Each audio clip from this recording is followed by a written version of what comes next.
주의 말씀을 살펴갈 때에 하나님의 말씀을 하나님께서 말씀하신 그대로 알아듣도록 도와주시옵소서. 그리고 그 말씀을 가슴에 품고 하나님께서 기대하신 삶의 자리로 나아가는 우리가 되게 하옵소서. 이 시간을 주님께 의지하오며 예수님 이름으로 기도합니다. 아멘. 3월의 첫 주일입니다. 새로운 시작이 참 많죠. 3월 멋진 한 달 되셨으면 좋겠습니다. 우리 서로에게, 성도님들에게 서로를 축복합시다. 3월 좋은 한 달 되시기 바랍니다. 이렇게 서로에게 한번 축복해 볼까요?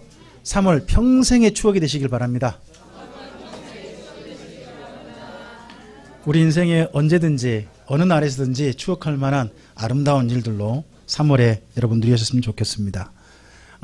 오늘 함께 여러분과 좀 생각해 볼 말씀이 다니엘서 말씀으로 오늘 살펴볼까 합니다. 제가 벌써 길을 바르게 가는 교회로 해서 지금 24번째인가 되는 것 같습니다. 굉장히 쭉 우리가 구약이 굉장히 많은 분들을 살펴봤는데 그 중에 오늘 다니엘을 좀 소개하고자 합니다. 여러분, 다니엘은 바벨론 포로 생활을 했던 분들입니다. 이스라엘 민족은요, 성경에서 바벨론 70년 생활을 이렇게 표현했습니다. 포로 혹은 노예라고 표현했습니다. 노예. 그러니까 이스라엘 민족이 노예 생활을 한 게 두 번 있는 거죠. 한 번은 이집트가 있고 또 한 번은 여기 바벨론 시간이 있습니다. 근데요, 두 번의 시간이 약간 다릅니다. 앞서서 이집트에서 나올 때는 하나님이 어떤 분이 잘 모르고 나온 것 같습니다. 그래서 광야에서 바로 뭐 만들어 버리냐 그러면 송아지 만들고 여호와 하나님을 부릅니다. 그런데 다니엘서 정도 바벨론 포로 70년 동안 보면요, 잡혀온 사람들은 그래도 하나님이 어떤 분인지 알고 있는 사람들의 이야기 같습니다. 그래서 저는 이렇게 좀 표현해 보고 싶습니다. 이집트의 노예 생활은 마치 꼭 우리가 죄의 노예가 되었던 예수님 만나기 이전 그 삶이라면 바벨론 포로 생활은 성도가 하나님을 다시 알아가는 시간, 그렇게 표현해 보고 싶습니다. 여러분, 우리의 삶 속에 예수님을 전혀 몰랐다가 예수님을 처음 만나는 시간이 있습니다. 그 시간이 우리가 맨 처음 예수님을 만나는 구원의 순간이고 성령님이 우리 가운데 임재하시는 오시 강림하신 시간이 됩니다.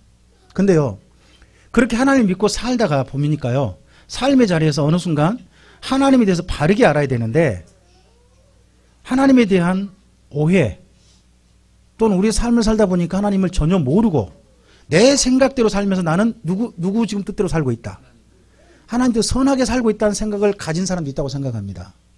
근데 그런 사람들 중에 이스라엘 민족의 모든 사람이 아니라 에레미야서 맨 끝을 보면 한 4,600명 정도 되는 것 같습니다.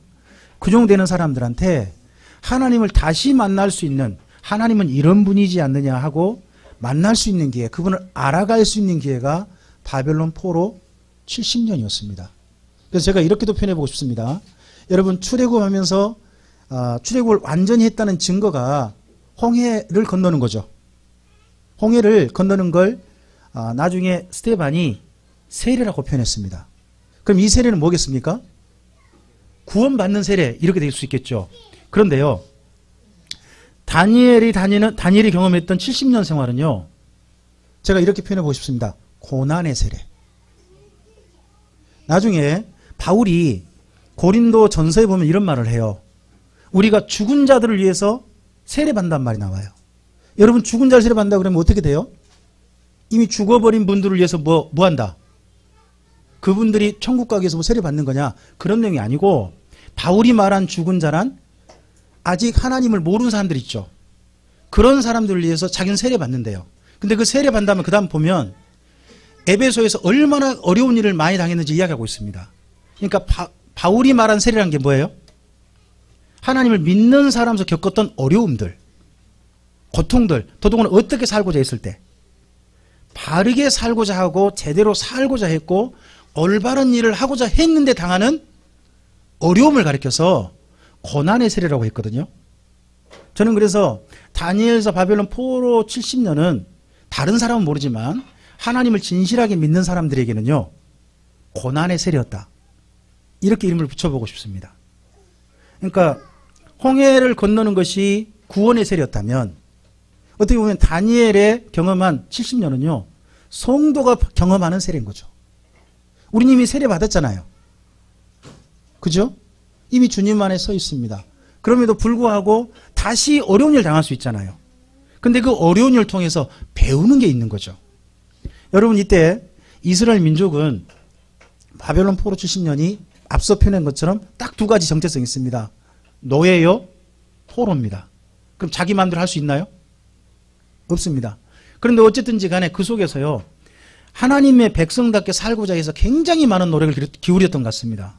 그래서 이스라엘 민족 중에 일부가 고위직에 올라갑니다.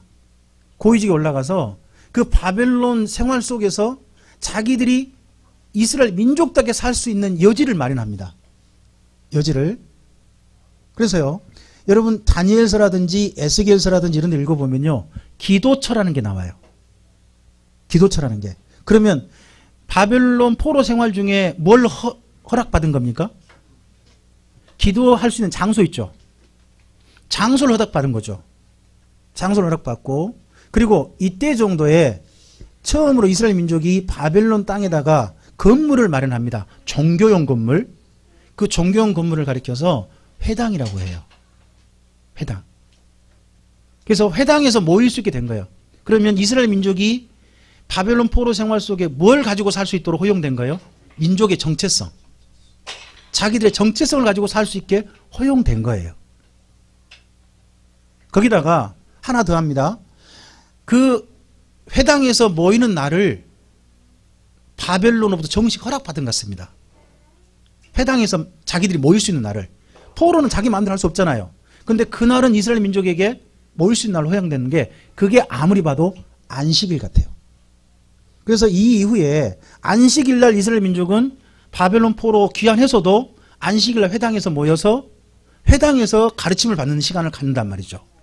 이게 아무리 봐도 바벨론 포로 때 이룬 것 같아요. 그러면 고위직에 올라간 사람들이 굉장히 많은 노력을 했겠죠. 이걸 이스라엘 민족이 이걸 누리게 만들기 위해서 얼마나 많이 노력했을 것이고, 그리고 또한 그렇게 고위직에 올라간 사람들이 바벨론 어떻게 보면 자기들을 지배하는 그 사람들한테 인정받으려고 최선을 다했을 거 아니겠습니까? 그 사람이 누구냐 그러면 다니엘입니다. 저는 다니엘 개인적인 것보다 이스라엘 민족에게 바벨론 포로 70년 동안 이스라엘 민족의 정체성을 가지고 하나님을 제대로 믿을 수 있는 여러 가지 환경을 마련해 준 게 성경에 소개되어 있지는 않습니다. 하지만 실제 그 모든 일을 이룬 분이 저는 다니엘이라고 봅니다. 그래서 이 다니엘서 처음 1장부터 6장까지 내용 속에서 그들의 경험이거든요. 이 경험 속에서 오늘 현재 우리의 삶의 자리에서 고군분투하신 여러분, 성도답게 살려고 하고 우리의 삶의 자리를, 우리 삶의 입지를 분명하게 마련하려고 하는 여러분의 삶이 응원과 힘을 얻었으면 좋겠습니다. 우리 전에 이런 말이 있었는데 요즘은 좀 많이 사라지는 것 같습니다.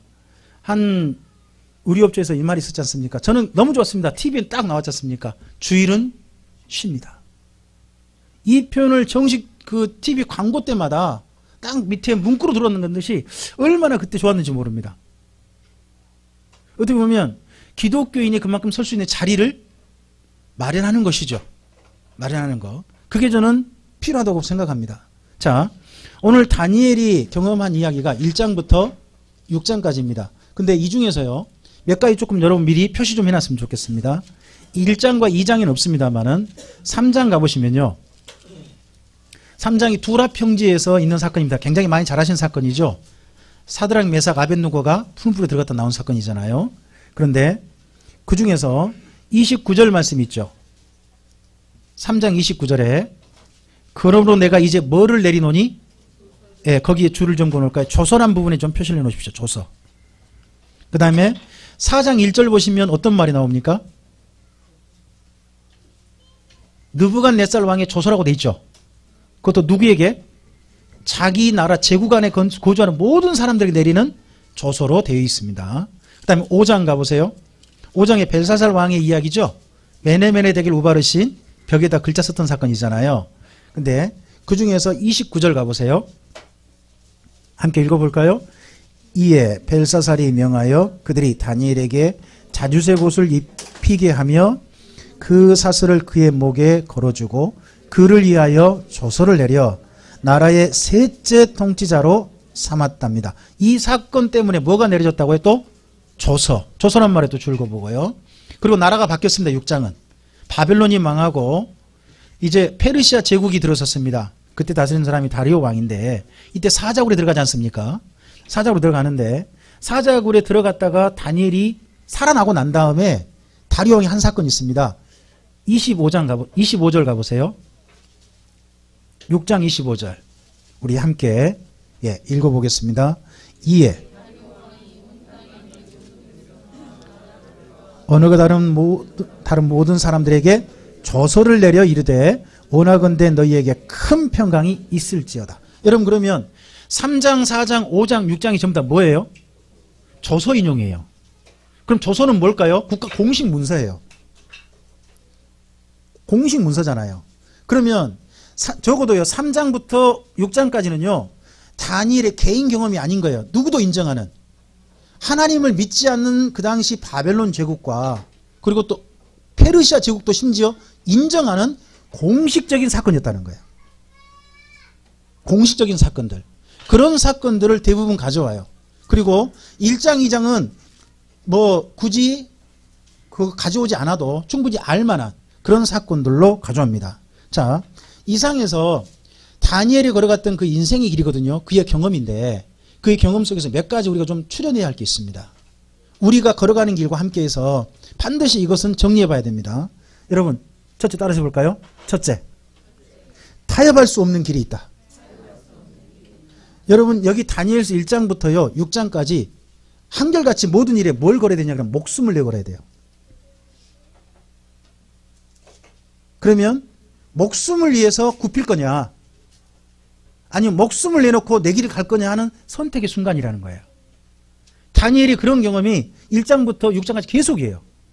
여러분 우리 삶의 자리에 있어서 성도답게 걸어간다는 게요 때때로는요 어마어마한 손해를 각오해야 되죠. 많은 피해를 각오해야 될 수도 있고 내가 충분히 열리는 앞길을 포기해야 될 수도 있어요. 그죠? 심지어 다니엘 같은 경우는 목숨을 내놨단 말이에요.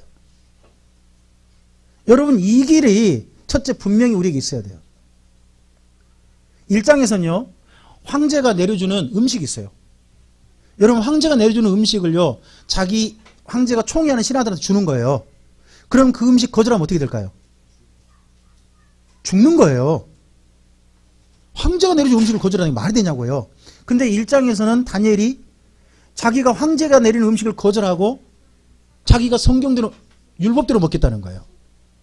왜 그러느냐? 황제가 내린 음식이요 좋은 음식인 건 맞아요. 근데 그게 황제가 섬기는 신한테 먼저 바쳐지고 나서 그 다음에 나오는 음식이에요. 다니엘이 왜 거절하는 거예요? 이게 신상 마치 우상제물이라는 거예요. 나는 그걸 황제가 준다 할지라도 뭐 할 수 없다. 이게 첫째 1장이에요. 여러분 우리 3장 내용 아시죠? 두라 평지에 뭐가 세워져요? 어마어마한 금신상이 세워져요. 순금으로 만들었나 봐요. 그 금 앞에 다 절하래요. 모든 사람이 절했어요. 모든 사람이 절했는데 생각해보시죠. 바벨론 제국에 어마어마한 모든 신하들이 다 왔습니다. 그 중에 딱 3명이 뭐예요? 절을 하고 서 있는 거예요. 여러분 그 3명이 고위직일까요? 듣보잡일까요? 아닙니다. 그냥 듣보잡이었습니다. 그 바벨론 땅에 어마어마한 모든 신하들은요 다 대단한 사람들이에요. 이스라엘 민족 중에 그 당시 최고 고위직은 누구냐 그러면 다니엘 혼자밖에 없어요. 다니엘의 세 친구는 그냥 요즘 말하면 뭐라 할까요? 우리나라에 일단 7급 좀 넘어가겠죠. 한 4급? 뭐 이 정도? 그 정도 사람들 맨 밑에 그 정도 사람들 아주 높은 사람들 모일 때 그 정도 사람들이었을 겁니다. 근데 그 세 사람이서 절을 안고 있는 거예요. 이들 어디까지 들어가요? 그리 아니하실 풀물 들어가잖아요. 그리고 6장에서는요 다니엘이 왕의 조서를 알았어요. 왕이 어쩌냐 그러면 이런 조서를 내리죠.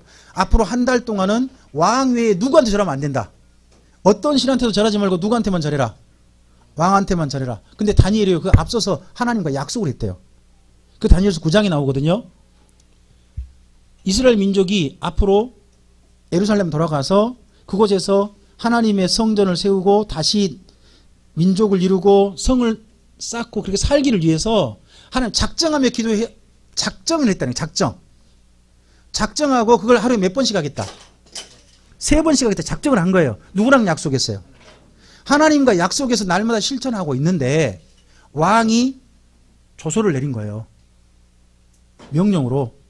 만약에 어길 경우는 어떻게 한다? 사실 논다는 조서가 내려왔단 말이에요.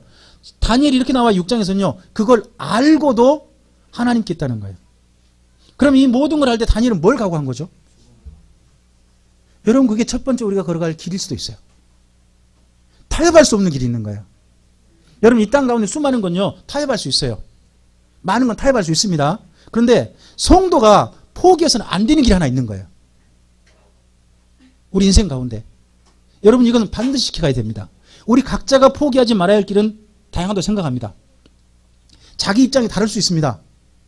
그렇지 않겠습니까? 저 같은 경우는 말씀을 전하는 입장에서 포기하지 말아야 할 것이 있다고 저는 생각합니다. 목회하는 입장에서. 하지만 강영훈 집사님 저랑 똑같은 입장이지 않지 않습니까? 농사하는 데 있어서 뭔가 포기하지 말아야 할 게 있을 겁니다. 그렇지 않겠습니까? 그리고 참들은 참든만이 가져야 될 분명한 기준이 있어야 될 겁니다. 포기하지 말아야 할. 우리 임 선생님이 그쪽 구급센터에서 그쪽에서 일하시면서 포기하지 말아야 할 기준이 저는 있다고 생각합니다. 공직에 있는 분들은 공직에 있는 사람은 포기하지 말아야 할 기준이 있다고 생각합니다. 누구로서? 예수 믿는 사람, 하나님의 사람으로서. 결코 어떤 타협하지 않아야 될 것이 하나 있다는 거죠. 이건 목숨을 걸고 지켜갔습니다. 그리고 이 1장부터 6장 사이에서 하나님께서 이 길은 막는다는 게 보입니다. 따라서 해볼까요? 하나님께서는 교만한 자의 길을 막아버리신다. 바로 그 이야기가 3장에 나옵니다. 누구이냐 그러면 느부갓네살의 조서입니다. 4장인가요? 느부갓네살이 자기가 모든 나라를 이루고 난 다음에 뭐 했다는 거예요? 이 나라 누가 이룬 거다? 내가 이룬 거다 했더니 순식간에 이상이 있다는 거예요. 근데 그러기 전에 하나님께서 먼저 이 느부갓네살에 경고했어요. 어떤 꿈을 꾸게 하셨어요. 꿈을. 그 꿈에 대해서 이걸 느부갓네살은 다니엘에게 물어봐요. 이 꿈의 의미가 뭐냐? 모든 사람이 해석 못했거든요. 다니엘이 근데 해석해줘요. 폐하, 이 나라를 이룬 게 정말 하나님의 은혜로 하나님의 도우심으로 폐하가 이 나라를 이루셨습니다. 그런데요. 폐하가 만일 이 나라를 내가 이뤘다라고 교만하게 되면 그때는 폐하에게 큰일이 일어난다고 경고하신 겁니다. 결코 이 일이 폐하에게 이루지 않아지길 바랍니다. 라는 경고가 있었다는 겁니다. 그 이야기가 4장에 들어있어요. 그러니까 느부갓네살 고백하는 거죠. 내가 그런 경고가 있음에도 불구하고 나는 어쨌다? 교만했었다. 순식간에 이 나라 모든 게 누가 이룬 거다? 내가 한 거다. 내가 한 거다. 하는 그 생각하자마자 그가 들판에서 웬 독수리 발톱까지 나고 7년 동안 이상한 사람 됐다는 겁니다. 이에 대해서 어떤 사람들은 좀 정신이 좀 나갔다. 미쳤다 그렇게 하고 어떤 사람은 역사를 살펴보니까 느부갓네살이 한 7년 동안 국가적 큰 반란이 일어나가지고 어려움을 당했대요. 심지어 궁궐에서 못 살았대요. 그런 사건을 가리킨다라고 보기도 합니다. 어느 쪽이든 상관하지 않죠. 근데 중요한 건 뭐냐? 그런 사건을 겪고 난 다음에 4장에서 누가 말한 것도 아니고 느부갓네살 스스로가 조서를 내린 겁니다. 이 모든 것이 내가 교만해서 내가 잘못 생각해서 하나님이 하신 건데 내가 한 걸로 생각한 바람에 이렇게 됐다 하고 고백한다는 겁니다. 그 조서를 그대로 가져옵니다. 그러면서 앞으로 바벨론 포로 귀환 공동체에게 말해주는 겁니다. 너희가 그곳에 가서 어떤 공동체를 이루고 무엇을 이룬다 할지라도 그 속에서 누가 하셨음을 기억하라. 하나님 하셨음을 기억하라. 너희를 앞세우는 결코 그런 일이 있어서는 안 된다. 하는 이야기를 내세우는 게 4장이라고 봅니다. 그리고 여러분 이렇게 살고자 했을 때 한 가지 분명히 보이는 거 있습니다. 1장부터 6장 사이에 보면 한결같은 게 있습니다. 따라서 볼까요? 하나님의 사람으로 살고자 했을 때 돕는 이들이 있더라. 여러분 이게 1장부터 6장까지입니다. 1장에서는요. 왕의 음식을 나눠주는 자들이 다니엘과 세 친구를 돕습니다. 그리고 다니엘을 인정한 하나 왕이 있습니다. 느부갓네살입니다. 그리고 메네메네 대결 우바르신 그 글자 나올 때 있죠. 근데 그때 다니엘을 누가 기억하고 있느냐? 벨사살 왕의 어머니가 다니엘을 기억하고 있습니다. 그리고 6장에서는 다니엘이 그러한 삶을 살 때 다니엘을 끝까지 지키려고 하는 다리오 왕이 있습니다. 여러분 잘 보시면 이 사람들은 전부 다 하나님 믿는 사람 아닙니다. 믿는 사람들이 아니지만 우리가 주님의 사람답게 길을 성실하게 걸어가면요. 우리의 가는 길을 인정해주는 저는 사람이 있다고 믿습니다. 그들이 우리를 돕는 자입니다. 예수님은 이런 말씀하셨습니다. 두 제자가 수많은 사람들이 예수님을 따르지만 어떤 사람 예수님 안 따르고 심지어 예수님 안 따르는 사람들이 예수 이름으로 귀신을 쫓으니까 사도 요한과 그의 형 야고보가 뭐라 그럽니까? 선생님 우리가 불을 내려갖고 쟤들 어떻게 때려볼까요? 막 이런 이야기를 합니다. 어떻게 예수님도 안 따르면 저런 일을 합니까? 했을 때 예수님이 뭐라고 하시냐 그러면 나 보라. 내 힘으로 막지 않는 자들이 우리와 함께하는 자다 하는 이야기를 하십니다. 여러분 우리가 주님의 이름으로 성실하게 걸어가면 비록 하나님을 믿지 않지만 우리가 그 길을 걸어갈 수 있도록 돕는 이들을 저는 하나님께서 허락하신다고 믿습니다. 심지어 하나님 믿지 않는다 할지라도. 이게 다니엘서에서 보이는 중요한 이야기입니다. 여러분 이 땅의 삶은 혼자 걸어가는 게 아닙니다. 사람은 결국 사람과 함께 일을 해가는 겁니다. 근데 그 일을 해갈 사람 속에요. 믿는 사람만 있느냐? 그렇지 않습니다. 믿지 않는 사람 속에서도 동역자가 있다는 겁니다. 우리의 가는 길을 인정해주는 사람이 있다는 겁니다. 그들의 힘을 얻어서 길을 발휘할 수 있습니다. 여러분 1장에서 다니엘이 계속해서 음식을 가릴 수 있는 게 누구 덕분입니까? 그 음식 나눠주는 사람 덕분입니다. 그렇죠? 그리고 사드락과 메삭과 아벳느고가 앞으로 그 나라 속에서 여전히 하나님 앞에만 무릎 꿇을 수 있는 삶을 살 수 있는 게 누구 덕분입니까? 느부갓네살 덕분입니다. 인정해 주잖아요. 그렇죠? 다리오 왕이 이제 사자굴에 들어간 다니엘을 살려주고 난 다음에 그 이후에 너는 이제 그러니까 나한테 절해라 그러지 않았습니다. 너의 삶을 살아 인정해 주는 겁니다. 여러분 이 땅 가운데서 성도답게 사는 것이 다른 사람들의 저는 인정받을 수 있어야 한다고 봅니다. 이게 다니엘서 보이는 겁니다. 그리고 마지막 하나 더 있습니다. 따라서 해볼까요? 그 길을 가면 반드시 하나님의 보상이 있습니다. 여러분 1장에서 결국 보상이 뭡니까? 음식을 가린 덕분에 얼굴이 더 핀다고? 그것뿐만 아니라 총명해졌답니다. 그렇죠? 2장에서 이 느부갓네살 왕의 꿈을 마치고 꿈을 해석해 준 바람에 어떻게 됩니까? 다니엘이 높여집니다. 3장에서 사드락과 메삭과 아벳느고가 절하지 않는 바람에 어떻게 됩니까? 그들의 지위를 더 높였다고 되어 있습니다. 4장에서 이 느부갓네살이 드디어 누구를 온 나라에 공포해 줍니까? 다니엘 같은 사람 없더라고 온 나라에 인정하게 만들어줍니다. 예? 그리고 5장에서 벨사살 왕이 이 이후에 뭘 만들어줍니까? 나라의 셋째 치리자로 다니엘을 세워줍니다. 그리고 6장에서 다리오 왕이 사자굴에 살아난 다니엘을 나라에 더 높여줍니다. 보면 하나님의 길을 바르게 걸어간 다음에는 반드시 뭐가 있더라? 다니엘의 경험과 관련해 본다면 반드시 하나님의 보상이 있더라는 겁니다. 그것도 이 땅에 누리는 보상이 있더라는 겁니다. 적어도 우리가 이런 것까지 누려봐야 되지 않겠습니까? 이게 단순하게 개인적인 이야기로 그냥 믿거나 말거나 그런 이야기가 아니라 무엇을 인용하고 있습니까? 왕의 조서를 인용하고 있습니다. 여러분 우리의 삶이 이 땅 사람들 가운데 당신 혼자 이야기지 않소 그런 이야기가 아니라 믿지 않는 사람들도 인정할 만한 공증된 우리의 인생 이야기로 사람들에게 저는 알려졌으면 좋겠습니다. 그것이 다니엘서에서 보이는 길입니다. 여러분 이 생활이 포로입니다. 포로지만 포로 가운데 이 생활을 제대로 배운 바람에 제대로 고난의 세를 바른 바람에 그들이 그곳에서 하나님을 만났고 하나님을 배웠고 또 하나님의 길을 순종하게 걸어간 바람에 그들의 삶이 주님 안에서 인정받는 심지어 자기들을 포로로 잡아있는 사람들에게 인정받는 삶으로 나아갔습니다. 뿐만 아니라 이러한 삶의 경험을 가지고 마침내 더 중요한 게 있습니다. 자기들이 그토록 소원한 가나안 땅에 돌아오게 된 겁니다. 여러분, 우리가 이렇게 삶을 성실하게 주님만에 살다가 마지막 예수님께서 약속하신 그 인생의 마지막 목적지 새 예루살렘 성 안에서 주님과 만날 수 있는 우리들이 되었으면 좋겠습니다. 그런 삶의 자리까지 이르시게 되기를 여러분에게를 축복합니다. 우리 성도님들에게 서로에게 한번 좀 오늘 말씀을 기억하시면서 서로를 증언합시다. 포기하지 말아야 할 길을 발견하시기 바랍니다.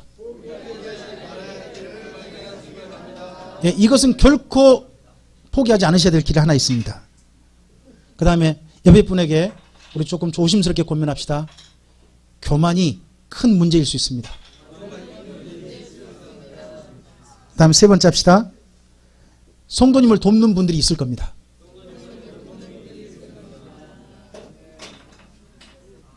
그리고 하나 더 합시다. 성도님 손잡고 말씀합시다. 그 길에 반드시 보상이 있을 겁니다. 여러분 다니엘이 간 그 길 여러분도 잘 걸어가셔서 하나님께서 저에게도 다니엘 같은 경험하게 하셨습니다 하는 그러한 공증된 고백할 수 있는 우리 모두가 되기를 주님의 이름으로 축복합니다. 하나님 아버지 감사합니다. 주님께서 우리에게 허락하신 삶의 자리가 다시 한번 점검되어집니다. 오늘 여기까지 이른 것이 결코 순정한 길은 아니었습니다. 비록 이 땅 가운데서 평화를 허락하셔서 많은 것을 누리는 그런 삶이었지만 우리 주변 분들과 비교해 보면 그래도 많은 것을 누리기보다는 그냥 오늘 누린 거에 감사하면서 또 그리고 많은 어려움 속에서도 하나님을 의지하며 성실하게 걸어온 우리의 삶이었습니다. 그러한 삶을 우리 하나님께서 기뻐하시고 여기까지 인도하신 줄로 믿습니다. 그런 고난의 세례 속에서 주님을 배워왔습니다. 이제 그리고 앞으로도 주님을 의지하여서 이 길을 걸어가겠습니다. 그곳에서 하나님을 바르게 만나고 바르게 고백하고 하나님께서 기뻐하신 길을 결코 타협하지 않고 한결같이 걸어가서 주님께서 기뻐하시는 그곳에서 주님께서 우리를 만나시는 그곳에서 하나님이 크게 보상하시는 그곳에서 다 함께 기쁨으로 만나는 우리들이 되게 하여 주시옵소서. 의지하오며 예수님 이름으로 기도합니다. 아멘.